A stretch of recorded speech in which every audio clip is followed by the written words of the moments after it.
Bonjour et bienvenue à tous sur i24 News. Vous regardez sur le web et aujourd'hui au programme, on parlera de Twitter qui rachète Flipboard. On parlera aussi de Microsoft qui propose Cortana à ses rivaux. On vous présentera l'application Choc dans notre dossier du jour. On vous montrera l'iPhone, le téléphone anti-smartphone. Et on terminera comme tous les jours avec ces vidéos qui font le buzz sur Internet.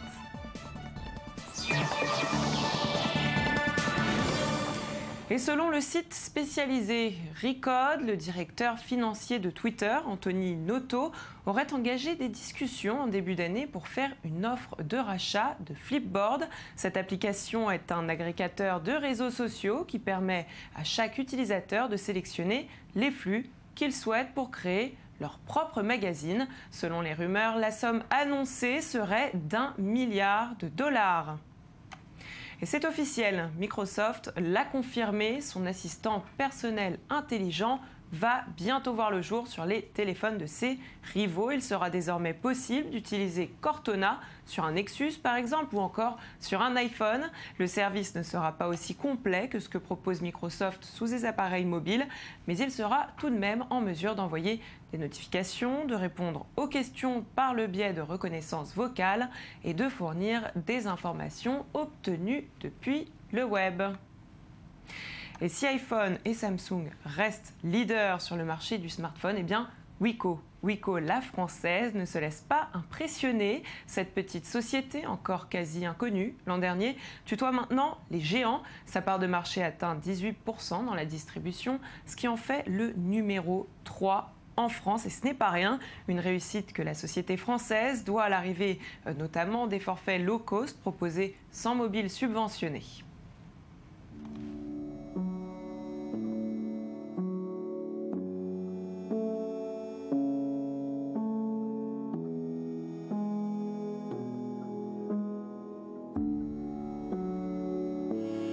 Half of my skin, slowly, half of your soul. Everyone's settled, once you'll be more, and I'll do some, yes, until tomorrow. Half in your skinny hide, wasted all by yourself, falling surround. It's like in a spider, sharing round and round.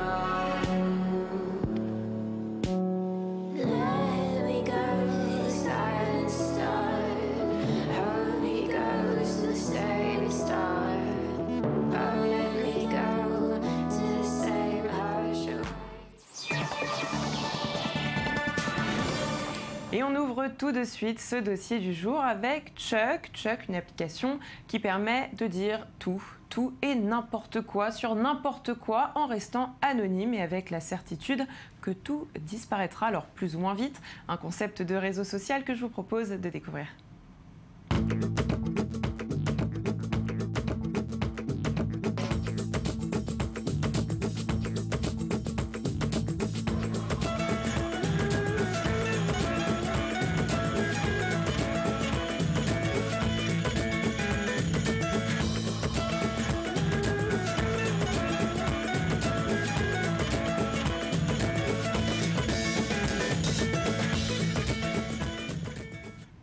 Et avec nous pour en parler sur ce plateau, j'ai le plaisir d'accueillir Yoni Caballo. Bonjour. Bonjour Virginie. Alors vous êtes l'un des 4 fondateurs de Choc. Comment vous avez eu l'idée de créer cette plateforme? Alors nous avons eu l'idée de lancer un réseau social au départ qui était simplement éphémère. Et dans la continuité un peu logique de l'application, ça a été de rajouter le côté anonyme qui a pris une ampleur assez forte ces dernières semaines, voire ces derniers mois. Donc du coup, c'était d'alimenter un réseau social avec la possibilité de publier quelque chose, en anonyme ou pas, au sein de son cercle d'amis. Et en plus de ça, on va dire de jouer avec le temps qui va de 10 minutes à 1 mois. Donc on a le choix, on peut publier en anonyme ou alors sous notre propre pseudonyme ou prénom, j'imagine, c'est ça? Exactement, c'est ça, exactement. Et alors, expliquez-nous, c'est quoi un réseau social éphémère concrètement? Alors, un réseau social éphémère, ça veut dire que vous pouvez, on va dire, publier ce que vous avez envie, mais c'est vous qui décidez quand est-ce que ça s'efface. Et ça disparaît définitivement de la toile. On s'est rendu compte ces derniers temps que les utilisateurs des réseaux sociaux, finalement, ne veulent plus laisser de traces. Parce que on ne sait pas les conséquences que ça peut avoir dans le futur. Et là, l'avantage, c'est que vous mettez la publication le temps que vous voulez, et après, ça sort de la toile, et définitivement, ça n'apparaîtra plus sur la toile. Alors, ça fonctionne comment? Donnez-nous un exemple. Alors, un exemple. Alors, par exemple, j'ai envie de justement mettre mon avis sur un des sujets que, par exemple, Chuck propose. Chuck propose de temps en temps des débats, ou même une photo d'un ami, ou même un sujet principal. Je choisis de le publier en anonyme ou pas.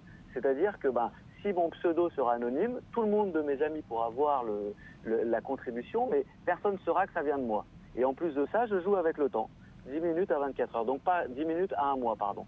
Donc, par exemple, vous donnez un avis, est-ce que tout le monde regarde I24? Alors, moi, je mettrai oui en anonyme ou pas. Et si je veux mettre un commentaire, justement, ça pourrait être en anonyme ou pas. Alors, quel est l'intérêt de pouvoir poster ces messages en étant anonyme? Est-ce qu'on peut vraiment tout dire, tout et n'importe quoi? On peut être méchant aussi sur cette plateforme? Alors, toute proportion gardée, mais c'est un peu notre slogan de l'application, c'est on peut dire tout haut ce que tout le monde pense tout bas. L'idée, c'est justement en anonyme, donner un vrai avis et ne pas être justement limité à simplement avoir une bonne face par rapport à ses amis. Donc c'est vraiment ce qu'on met en avant. Et on va dire l'avantage aussi du fait que ça soit en ami, c'est qu'il y a une autocensure et que justement, étant donné que ça apparaît dans notre cercle d'amis, on peut se permettre de dire des choses et justement avec parce que on connaît le slogan, dis-moi qui tu fréquentes, je te dirai qui tu es. Donc malgré tout, c'est vrai que nos intérêts sont assez communs. Donc quand un sujet me parlera, ça parlera peut-être également à nos amis. Donc du coup, enfin avoir un avis objectif de nos amis et pas simplement pour faire bonne figure. Et est-ce que vous avez des modérateurs?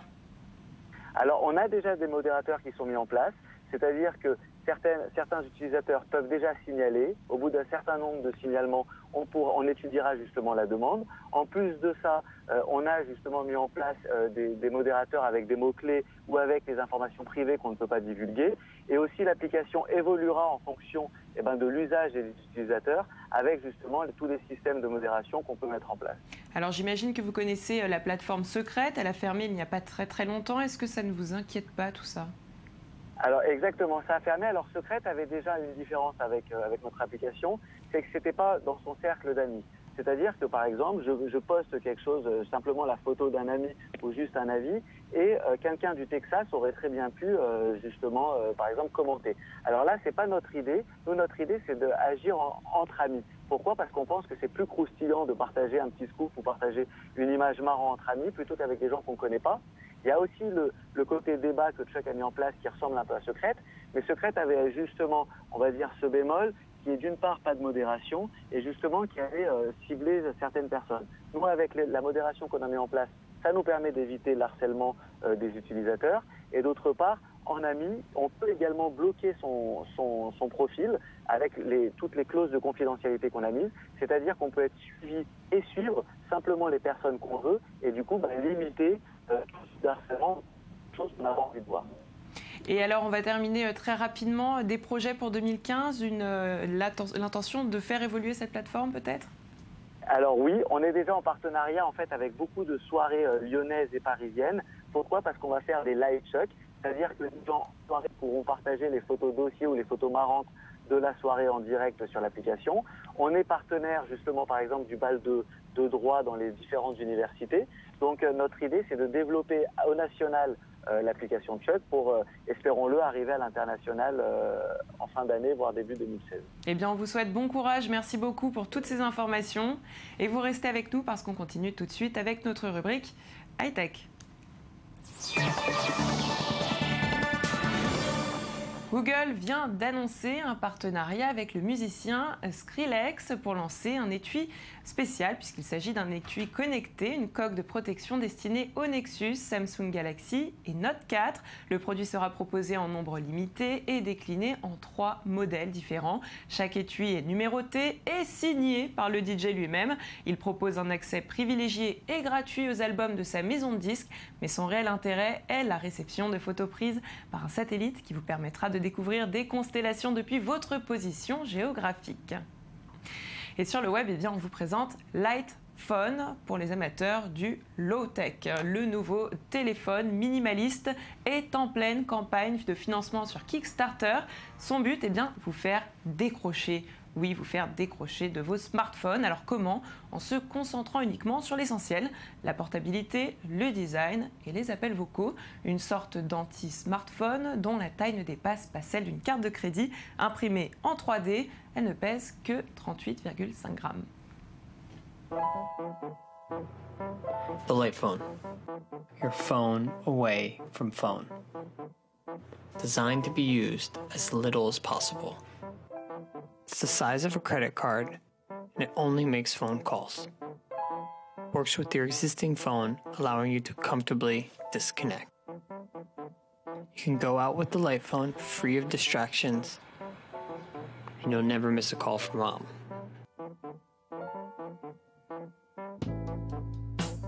We look at everything everyone else is building. It's fighting for more of our attention and more of our time. The Lightphone is thoughtfully simple, designed to be used as little as possible. We are using the same technology we used 10 years ago to build phone.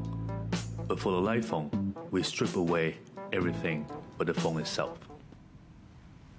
Et depuis quelques années, les équipes spécialisées de Disneyland travaillent sur l'adaptation et l'amélioration de personnages robotisé. Disney avait déjà présenté en Californie Lucky, son dinosaure électronique. Suite à son succès, Disney a décidé de déployer des robots dans tous les parcs du monde. Pour la réalisation de ces fameux robots, l'équipe a commencé avec une animation 3D du modèle. Elle a ensuite utilisé l'impression 3D pour créer des composants qui correspondent au modèle virtuel que vous voyez sur ces images. Et L'Oréal s'est associé avec Organovo, une entreprise de bio-impression 3D, pour imprimer de la peau humaine. Ces méthodes de bio-impression 3D permettent l'automatisation et la reproductibilité de la création de tissus humains vivants qui pourraient imiter la forme et la fonction des tissus originels du corps. Une innovation de taille pour la recherche et la santé. Regardez.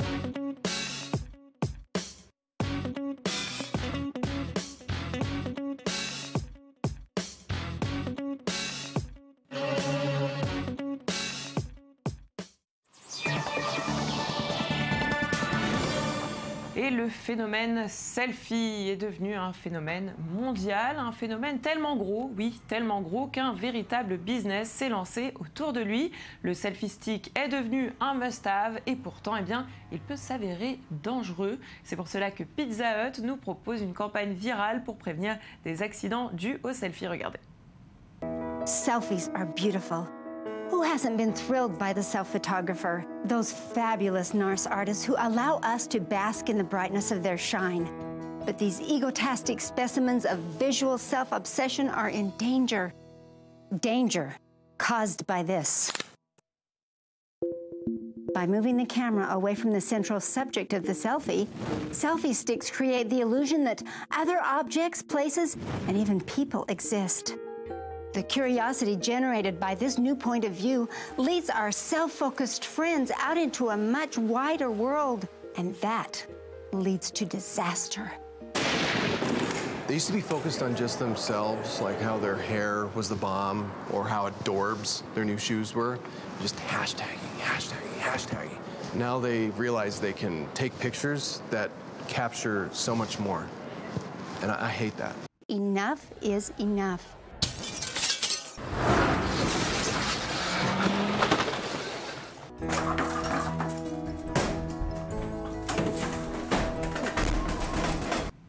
Et souvenez-vous, en mars dernier, un certain Sean O'Brien, plus connu sous le pseudonyme de Dancing Man, avait fait parler de lui en faisant même le tour du monde et d'Internet grâce à ses pas de danse. Plusieurs internautes s'étaient moqués de lui d'ailleurs, du coup un grand nombre s'était mobilisé pour le soutenir. Une habitante de Los Angeles avait même promis d'organiser une fête pour lui.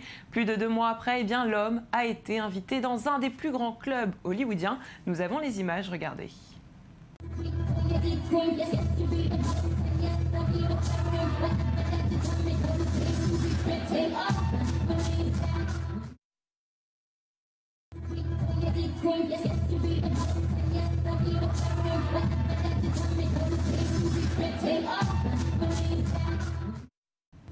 Et sur le web, eh bien, c'est terminé pour aujourd'hui, mais vous pouvez continuer à danser chez vous. On se retrouve demain, même endroit et même heure pour encore plus d'actu 2.0. En attendant de se retrouver, je vous donne rendez-vous sur notre page facebook.com/surleweb, le Mag Actu.